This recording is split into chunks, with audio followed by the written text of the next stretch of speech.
Fevered Publishing presents Metal Rise, Shadowfast Action Thriller 3 by Cole Chase. Read by the author.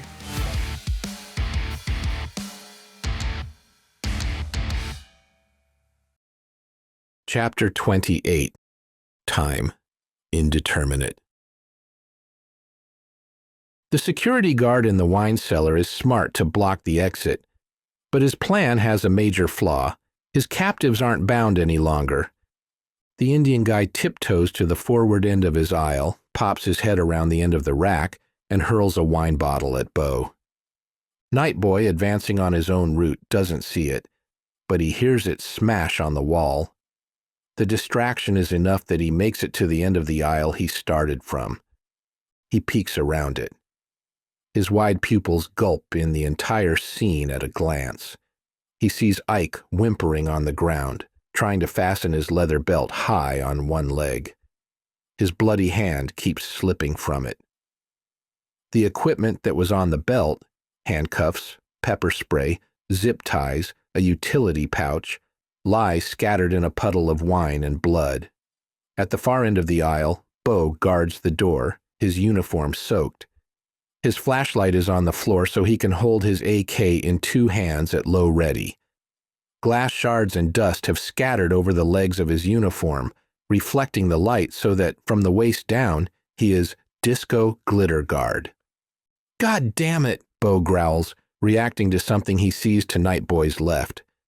"You—" A bead of flame stealthily zips across the floor, then with a ferocious whoomp instantly flares to giant size when it finds the puddle Bo stands in. It reminds Nightboy of the time Quinn rewarded the crew by taking them to a fancy steakhouse, and he saw a server flambe Cherry's Jubilee. Except this has more screaming, a lot more screaming. Bo's soaked uniform ignites. Made of polyester and rayon, the uniform fuses to itself and to his skin. His screams escalate from roaring man shouts to ear-piercing girl shrieks as he spins and writhes. When he follows his training and drops to roll, he simply feeds the fire more of the alcohol on the floor. And it's a screaming duet. Ike, increasingly feeble from blood loss, knows that even though he's 20 feet from Bo, wine covers the floor, and in a few terrible seconds he will share his colleague's fate. Unable to stand erect on his blood-depleted legs, he clings to the wine rack and tries to haul himself to his feet, shouting in horrified anticipation. When the flames catch him, the second whump flares even more brightly than the first one. Ike gives a final hoarse wail that cuts off mid-scream. The flames pounce on him as if sentient. When the flames leap on Ike, Nightboy, a dozen feet away and mostly hidden behind the wine rack, feels a burst of searing heat that singes his eyebrows. He jerks back behind the rack where it's cooler. Then he realizes there's no longer any need to hide. Anyone can see in the basement now by the yellow-orange undulating firelight. The Indian dude saunters closer to Bo, then watches him burn. Nightboy joins him. "Call me Nightboy." The Indian man extends a hand. "Monjnoth." "Nice work." "Terrible work." They shake. As Bo's shouts die down to a burbling, breathy whoop, Manjunath adds, "But these evil men will bother us no more." Overhead, 3 fire sprinklers burst into life, raining water onto the aisle that now contains Bo's and Ike's bodies. As the water shrinks the flames, Nightboy wades through the mess back to Ike's corpse. He rummages around, barely seeing through the smoke and steam, and manages to come up with his wraparound sunglasses. He puts them on. They're smeary as shit, and water drips down them, but they're intact, and he welcomes their familiar feel. As the flames die and smolder, he thinks walking through fire and rain at the same time feels epic. He really wishes someone would play a rock anthem. He wishes he could make a phone video because he feels like he just passed a test, some sort of mythic ceremony. But goddamn, his head aches. When he tugs the cellar door open, Light from the house washes over him and Manjunath like a blessing. It feels like walking into a new life. Chapter 29, 2:57 a.m. Quinn pulls the neckline of his t-shirt up over his nose and mouth. Now he realizes he shouldn't have deployed the smoke bomb. He sees Cooper Rhodey run right toward the back wall of the room. He disappears into the thick purple cloud. A second later, an exchange of automatic gunfire fills the room. Quinn can't see. He hears a body fall to the floor heavily, crashing on one of the desks and scrunching it sideways. "One to go," Cooper murmurs in his earpiece. Quinn eases to his left. If the smoke weren't there, he would have a clear line of sight up the aisle to where he last saw Brody standing. Keeping his head low, he pushes left until he can sense the room's front wall. Now he has a line of desks and monitors that should be between him and Brody. He creeps forward. A mere 8 feet from Quinn, at about his 2 o'clock, a small caliber gun fires. "God damn it!" Brody screams. Quinn hears flailing and thumps. A female grunts, then silence. There's no more sound from the smoke grenade either. It's given all it can give. The purple smoke swirls in the room, stirred by a night breeze from the open wall. Seeking to rise, the smoke begins pouring out the hole. "Give it up, Bach," Quinn bellows into the clouds. A burst of automatic fire rakes the desk he hides behind. The computer monitor sparks and shatters plastic and glass onto Quinn's scalp. "Nothing will stop me," Bach yells back, his voice ragged. "Not this bitch who just shot my foot, not your stupid tricks, not you.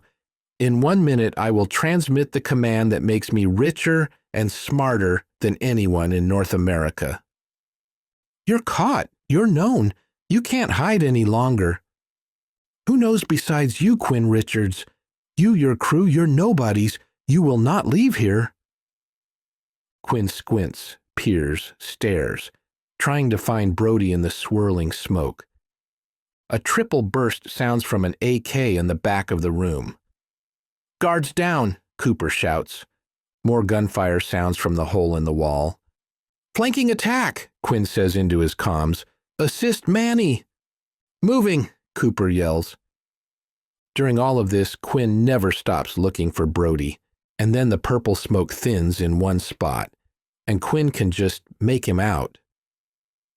He's distracted, staring at the sound of gunfire to the east. He has one hand on a 60s-style toggle switch, one of many at his desk. Quinn has the shot. He raises his sights and lines them up on Brody's head. He hesitates, weighing the scales of morality. Yes, if Brody succeeds, it will plunge the U.S. into chaos, and then possibly the world will follow. But to murder him? It doesn't fit Quinn's instinct. He drops his aim to Brody's shoulder, but in Quinn's moment of indecision, Bach flips the toggle switch. He presses a key on the computer's keyboard. Then he crows, "Command transmit!" Quinn presses his trigger. The bullet clips Bach high in his left shoulder, spinning the man as he falls. Quinn looks in desperation at the digital wall clock. It reads 3 a.m. He wants to slump to the ground himself, but the fight isn't over yet. Cooper and Manny, now joined by Cisco, jump into the room through the blown-out hole. They hunker down for cover. Cooper and Manny fire back the way they came. Cisco shelters and yanks off his black balaclava, winded. Danny bursts through the front door of the room, wearing one of Bach's security windbreakers. Surprised by the purple haze, he glances around, notes his colleagues firing to the east, and drops to a squat. He doesn't know what's going on, but he's too experienced to stand around like a bullet sponge. Quinn, meanwhile, vaults the desk with the shot-up computer and rushes to Brody on the floor.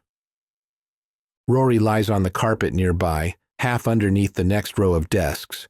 She's unconscious, and her little Ruger is missing. "Danny," Quinn yells, "over here! Help Rory!" He glances at the anachronistic 8-bit terminal on Brody's desk. The screen reads in old-style font, "Transmission received." Chapter 30. 3:01 a.m. Brody moans. Quinn stares down at him.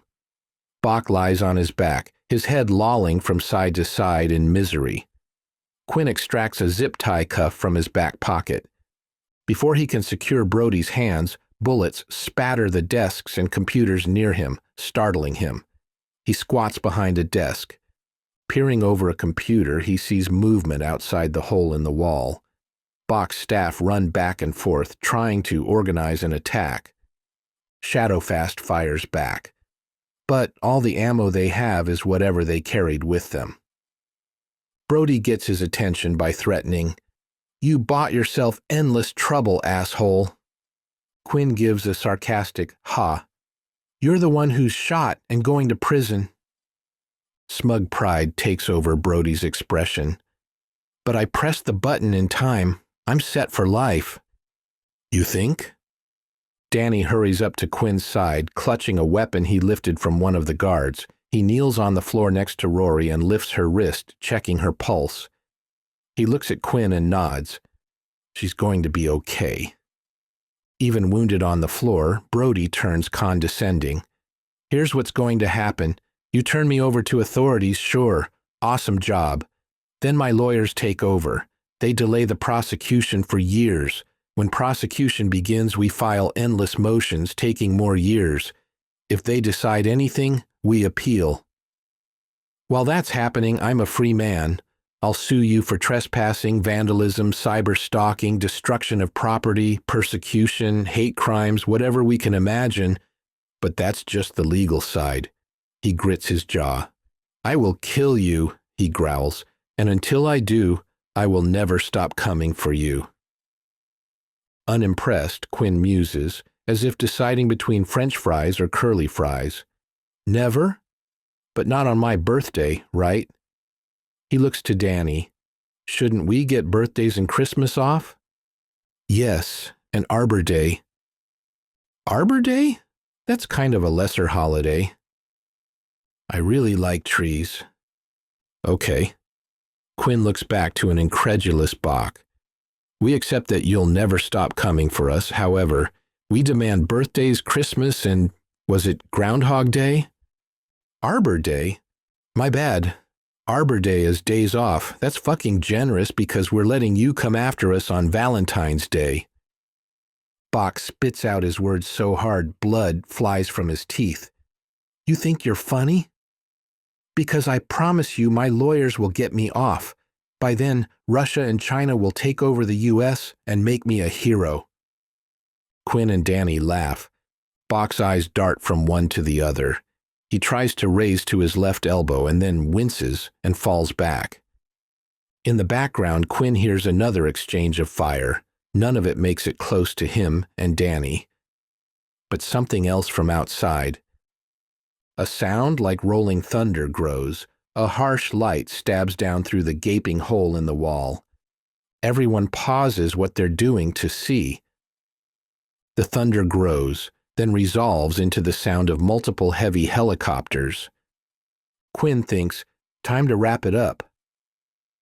"Do I think it's funny, you ask? I think it's fucking hilarious." Brody is looking out of the building, so Quinn kicks his ribs to get his attention.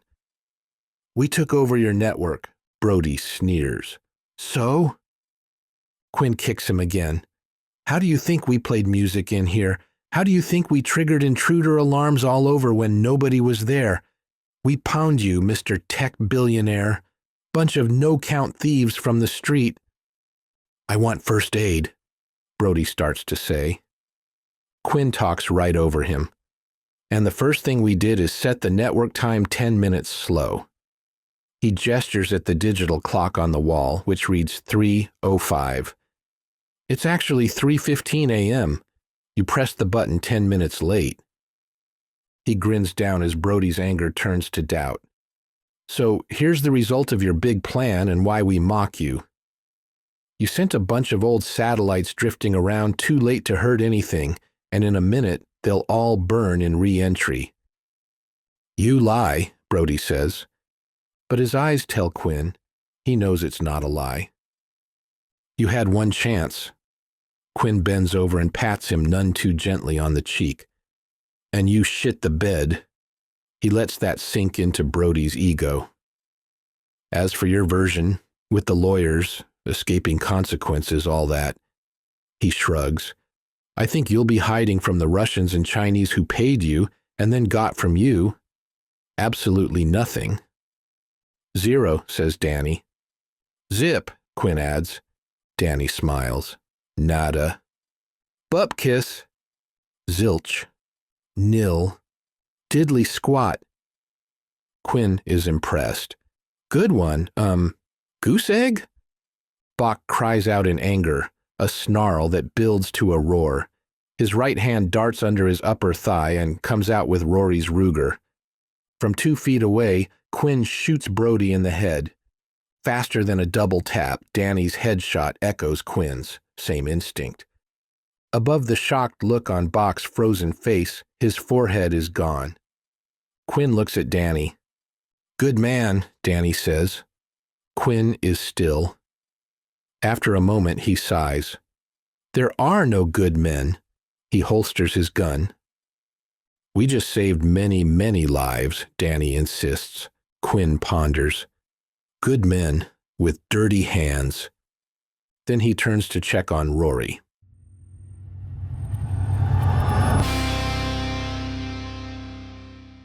With Danny tending to Rory, who is blinking and coming around from whatever blow Bach landed on her, Quinn moves toward the hole so he can look out and up. A spotlight fingers him, then moves on. In the night sky, soldiers fast rope down from the choppers. Special forces, Cooper warns.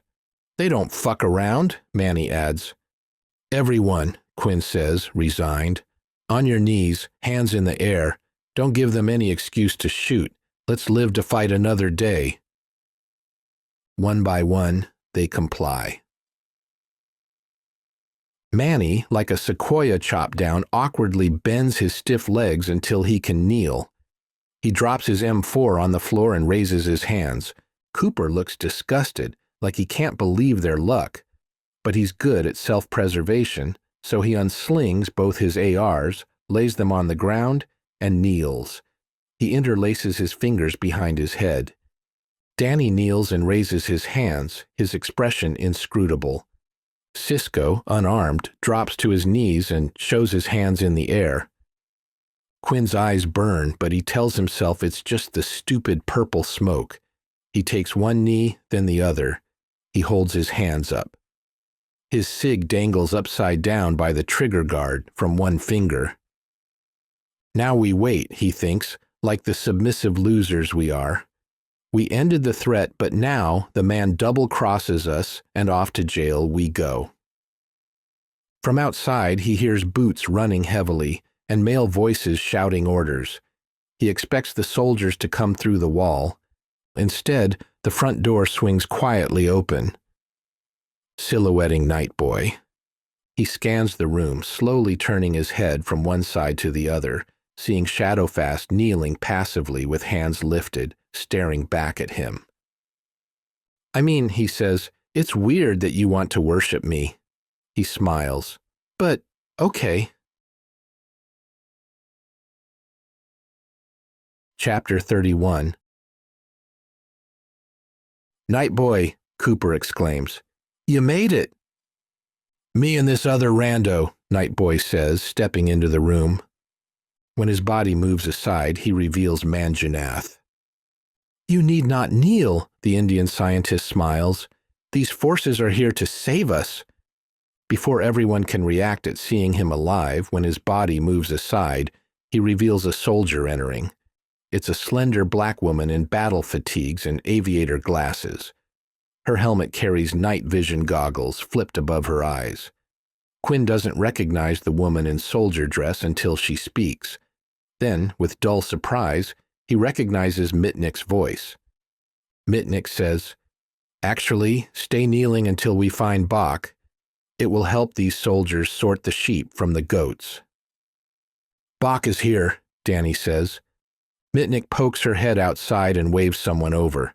Then she threads her way down the stadium seating until she reaches the bottom and stands near Bach's body. She gives Quinn an inquisitive gaze. Quinn pastes on his innocent expression. He fell. More uniformed soldiers cross the threshold. Commander, Mitnick says. She nods her head at Bach's body. Tango down. Jackpot. The soldiers immediately converge on Bach's body. We have wounded, Quinn says. The woman on the floor is with us. Noted, Mitnick says. More soldiers file in, and even more take up defensive positions both at the doorway and at the hole in the other wall. Mr. Kang, I suggest you remove that jacket. Danny suddenly realizes how he looks to the special forces conducting the mop-up operation. He yanks the security jacket off and tosses it away from him like it has cooties. A soldier in full battle rattle asks Mitnick, Where can we stow them until all hostiles are pacified? Mitnick smiles. I know just the place.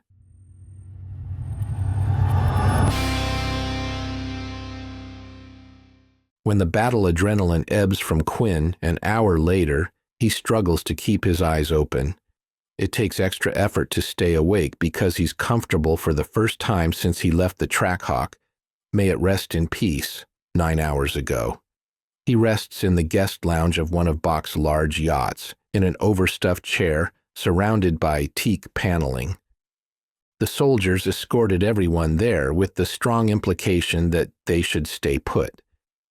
He's thrilled to see Manjunath alive, and that night boy is okay. Manny has dozed off in another overstuffed chair while Cooper investigates the wet bar.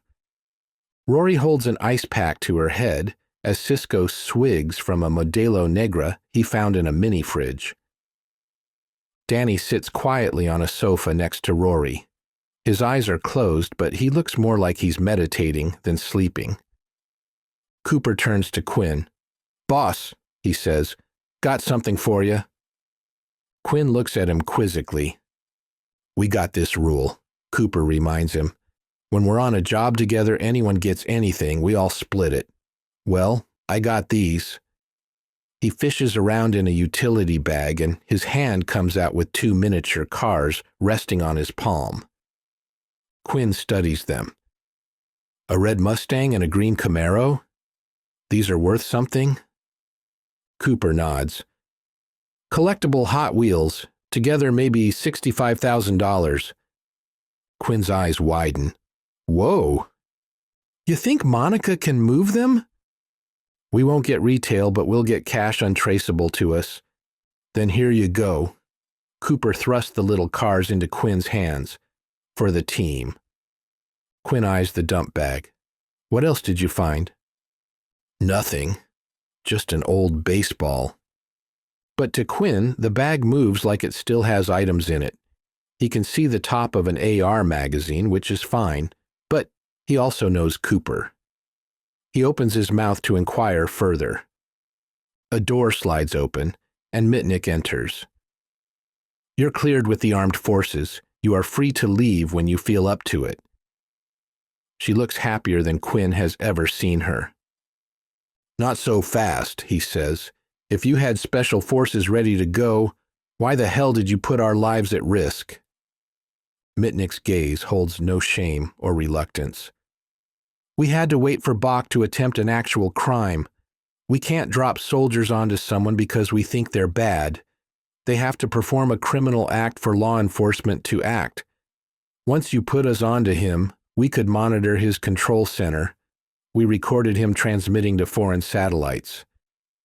But now we're in trouble for murder. Mitnick's eyes widen. She scans the room, realizing no one has a clue about what has transpired. Are you kidding? You guys were fantastic. The nation owes you a great debt. How did you stop him from hitting transmit until so late? Manny, awake now, smiles at Quinn. I took over their network. The first thing I did was set their network time back. I figured Even if they didn't totally fall for it, it would confuse them. Mitnick says, "But he was talking to China. You couldn't change China's system time." "That's where I came in," Rory says. She redistributes ice in her Ziploc bag, then reapplies it to her scalp. "The way I was screaming and carrying on, it distracted him. Not to mention the power blackout," Danny adds. "And hitting the control room with a rocket," Manny finishes. "We kept him out of communication with the other end until it was too late." "Geospatially," Manjanath adds, "his late launch was a prodigious error. All the HEO satellites that respond will drift into LEO far too late." Instead of looking baffled by the jargon, Mitnick tracks just fine. "Some already have," she affirms. "I'm on comms with General Schaefer. They've already observed objects burning in Earth's upper atmosphere.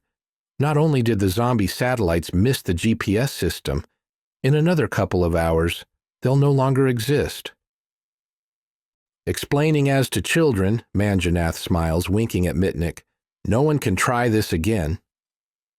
Quinn, not accustomed to receiving good news, sits in happy disbelief. "So we Shadowfast did it?" "You exceeded all expectations," Mitnick grins. "In fact, I brought you a personal note of thanks from Ben Sinister." She pulls a folded piece of paper from a cargo pocket and hands it to Quinn. "You each will have your past records expunged and sealed. Ex-POTUS has already informed the current POTUS, and POTUS has started the paperwork with the Office of the Pardon Attorney. It's official." A wave of glee ripples through the room. "Wait," Quinn says, always looking for the catch. "He can pardon us when we haven't been tried and convicted of anything?" "Ford pardoned Nixon preemptively," Mitnick answers. "There's precedent. Legally, it's not a big deal." The band members share joyous looks and a couple of low fives. "Even if, for example, we accidentally caused a fire hazard tonight?" Cisco asks. "Hypothetically?" Manny inserts. Mitnick pulls off her helmet as if just noticing she still wears it. She removes it carefully, conscious of her hairdo. "That's all covered," she assures. "Fire personnel are tending the flames right now. All employees on premises, both staff and security, are in custody and accounted for." She checks her watch. "Which means I have interrogations to prioritize and oversee. I wish you all well, and once again, thank you for your service to our nation." With a farewell nod, she steps out, smoothing her hair with one hand. But before she vanishes, Quinn asks, "What happens now?" Mitnick's smile is sly. "Somehow Bach's plans leak to the press, can you imagine?" She looks a little too proud, so Quinn can guess who alerted the media. "When the NASDAQ opening bell rings in about 2 hours, I think you'll see Skyhaus stock plummet." She gives Quinn a sloppy faux salute. Then she adds, "You have wrapped this up so neatly, it really is a shame you aren't getting paid." With that final taunt, she strides away. From the lounge, they can hear multiple footsteps thumping away on the dock. Mitnick has pulled the guards. They now sit on the yacht without adult supervision. "I don't mind the no money thing," Cisco says, "for a clean record." "I mind it," Cooper bitches. "About that," Quinn says, "the man did pay the first $250,000. You might notice, I didn't give anyone their cut." Murmurs that mean, "Hey, yeah," pass their lips. "What I did," Quinn says, "is once I understood what our job was, I bet on Shadowfast. I gave the $250,000 to a stockbroker shorting Skyhaus stock." Around the room, eyes widen. "So that means," Rory prompts. Quinn grins. "If Mitnick is right about Skyhaus stock, by tomorrow, we'll have at least doubled our money." Over several gasps, he adds, "So you're each getting your cut of $500,000. The band cheers. Magnanimously, Quinn adds, "That includes you, Manjanath. We wouldn't have reacted in time without you." Manjanath looks stunned. His mouth works for a second before he manages, I feel Dr. Kohler has been avenged. You are too generous." His eyes moisten. Cooper lifts a bottle of Johnny Walker Blue he just found and eye-bangs it. "Bach knew his booze," he calls. "Any reason we can't help ourselves?" Manny snorts. What the hell is Bach going to do about it? Over the wave of laughter, the party begins. Quinn watches from his club chair as the group crowds the counter, breaking out rocks glasses and snatching up favorite brands of liquor. Even Nightboy forgets to hang back, enduring literal backslaps from Backslap. Quinn realizes he's still clutching the note from Ben Sinister. Quietly, behind everyone, he slips out the side door. The bow of the boat faces Bach's mansion. He eases toward the prow, stepping carefully as the yacht sways in the water. Though the cold air smells of smoke, it invigorates, and Quinn's eyelids feel less like lead. The sun will not rise in the east for another hour and a half, but the faint glimmer of false dawn backlights the tall pines above the mansion. All the mansion windows glow with light, and the patios bustle with uniformed military personnel strutting this way and that. They've set up their own external lights, turning the patio a glowing gold. Quinn contemplates the scene while savoring the taste of victory. Best of all, he thinks, they are out from under the thumb of the man. Every thought of the morally ambiguous politician makes his soul want to do a wet dog shake. He sighs a contented sigh, savoring the thought of going back to their comfortable world of small-time hijinks. But now, better funded. Maybe he can even fix the curtain that won't close all the way. He unfolds the paper note Mitnick handed him. A breeze tugs at it. Before he reads the text, several bold autographs at the bottom draw his gaze. He's startled to see that the signatures include not only the man, but also the ex-POTUS before him, from the opposite party, and the current POTUS. He can make out one scrawl that decodes into General Schaefer's name, which makes him chuckle. Who or what is Shadowfat? He glances at the text, which reads in the formal, bland vernacular he expects, thanking him for courageous service in the nation's time of need, uncommon valor, debt of gratitude, yada yada.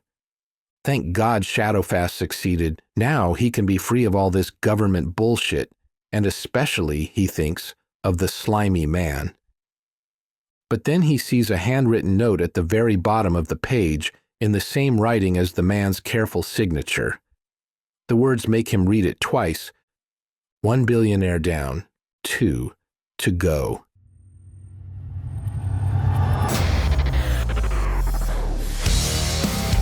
I'm so grateful that you followed Shadowfast's first adventure, and I hope it entertained you thoroughly.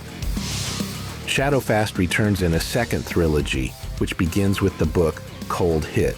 Look for it on Amazon, Barnes & Noble, Apple, Kobo, and Smashwords.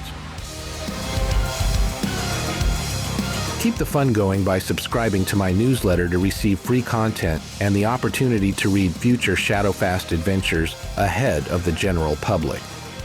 Visit coldchase.media now. Chase your adventure.